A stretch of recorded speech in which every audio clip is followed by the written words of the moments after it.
Welcome back to RFD-TV Live with AGROTAIN. Tonight we've been reviewing the essentials of what we call nitrogen management in 2012. We reviewed a number of topics. Now it's time for you to join our program, become a very important part, as a matter of fact, and that is to give us a call with your questions right here live on RFD-TV. There is the toll-free number, 877-731-6733, and we will be looking for you to join us momentarily here. Don't wait too late. Many times we end up top of the hour here and we have to say goodbye. We want to make sure you get all your questions answered.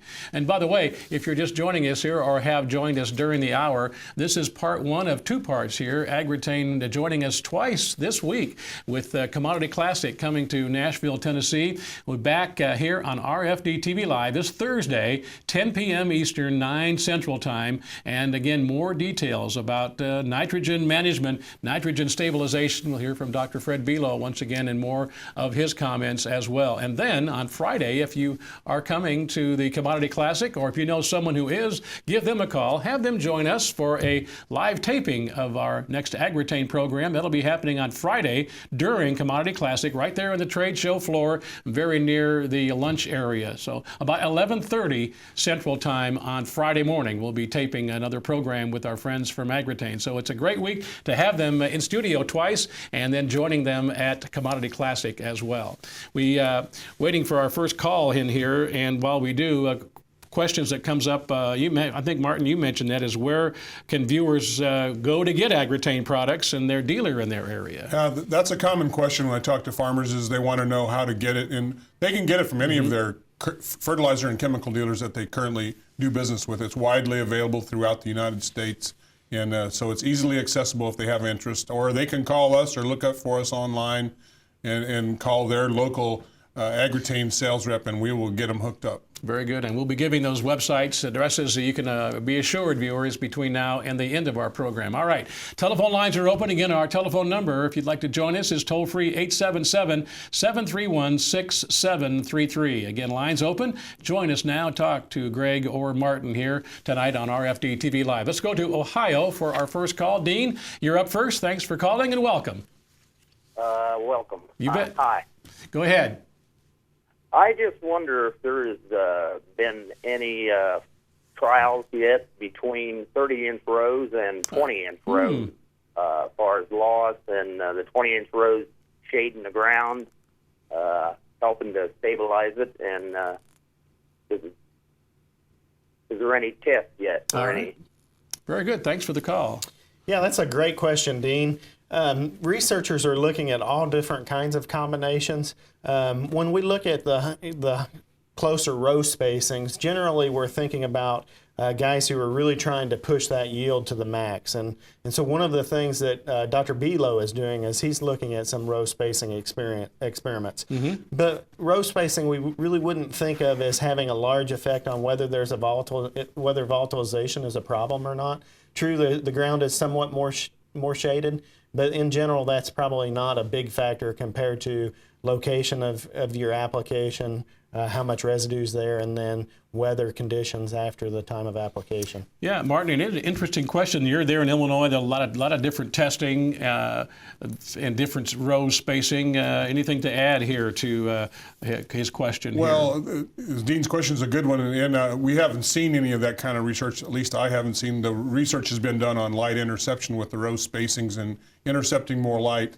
And so that's been where most of the work has been done, is very little with the nitrogen. I would suspect, as Greg pointed out, there's probably not a lot of difference in the loss at that point, but not much data to support that yet. And you do work a lot with universities. That's a real key, I would think, for your research with people like Jerry Hatfield and others like him. For sure. The university system is key for us. So we're currently working with about 25 of the land-grant universities with some kind of research projects ongoing right now. And a lot of people ask about how do they know if the product fits in there or is a good fit for their system. And that's what I always tell them, check with your land-grant university folks and see what they have to say about different products. In that case, it might be the Ohio State University, where he was coming from. Thanks very much. Okay, let's go out to the Oregon. See, I don't know if people are talking to an Oregon beaver or a duck out there, one of those great universities out there. Keith, thank you for calling. Welcome. Yeah, thank you. Bet. Hey, we grow Timothy here at a higher elevation. We use a 32 solution through the irrigation system, and we're wondering about the volatility and the weather as far as keeping all that nitrogen into the plant and into the soil. Very good. Thanks for the call. Yeah, in general, in terms of irrigation, the losses are generally less when you're fertigating, when you're putting the nitrogen into the irrigation system, simply because you're also putting in a lot of water. And that water tends to move the nitrogen below the soil surface. And volatilization losses are only a problem when the nitrogen is very close to the soil surface or on the soil surface. So that's probably a lower loss potential system than if you were spreading your nitrogen and then waiting a few days to put on that irrigation water. And Martin, what about the question that Keith brings up about elevation and in the climates where they are and where he's at in Oregon? Well, I would suspect, I don't know that elevation would have a lot of impact on the volatility. The one thing that we have seen, and Dr. Hornick at Oregon has been doing a lot of work with nitrogen in and through under pivots, and so looking for more data to support, to understand the volatility complex when you're putting it through fertigation like that. So the story's not been fully told, I don't think. Yeah. And again, if you're watching here, Keith, I'm told that we will be covering that topic on our program Thursday evening. And if you're just joining us here, we'll have AGROTAIN back with us twice in 1 week here. Great on Monday night here at 8 o'clock Eastern, 7 Central. Back on Thursday, different time though. Make sure you write that down. Make a note that will be with us. They'll be with us at 10 o'clock Eastern, 9 Central time here on RFD-TV Live. So we'll be covering that topic among others. We're going to stay out west, not as far as Oregon, but Wyoming, and we talked about that earlier. Dan, thanks for calling. You're up next on RFD-TV Live. Yes, sir. I was just concerned about our crops in southwest Wyoming because we raised wild grass hays. We put our nitrogen on. We do flood irrigation. And I want to know the volatility of the nitrogen because it seems like we don't get enough for, percentages and stuff, and then we end up with a lighter crop. So I'm just concerned about that.